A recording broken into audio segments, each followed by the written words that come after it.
Ce lundi 19 septembre 2022, de nombreuses chaînes de télévision ont bousculé leur programme. En effet, après son décès survenu le jeudi 8 septembre 2022 dans l'après-midi à l'âge de 96 ans, la reine Elisabeth II va être inhumée ce jour, devant des milliards de personnes. Pour l'occasion, TF1 et France 2 ont mis en place une édition spéciale pour suivre cet événement pendant toute la journée. À partir de 6 h du matin, et ce, jusqu'à, au moins, 18 h seulement.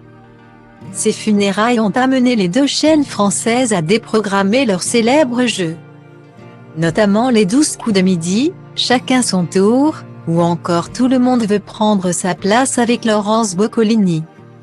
Des émissions dont le tournage a eu lieu plusieurs jours avant la diffusion et suivi par des millions de téléspectateurs.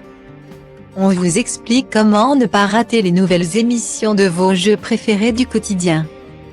Depuis de nombreuses années, les jeux télévisés sont des programmes très suivis par les téléspectateurs français. Le nouveau candidat, Stéphane, réussira-t-il à conserver son titre tant convoité de maître de midi auprès de Jean-Luc Reichmann, du côté de France 2? Les nouveaux candidats tirés au sort dans Chacun son tour parviendront-ils à remporter la cagnotte mise en jeu? Enfin, le nouveau champion de Tout le monde veut prendre sa place, Alexandre, restera-t-il sur le célèbre fauteuil rouge dans les prochaines semaines? Ce lundi 19 septembre 2022.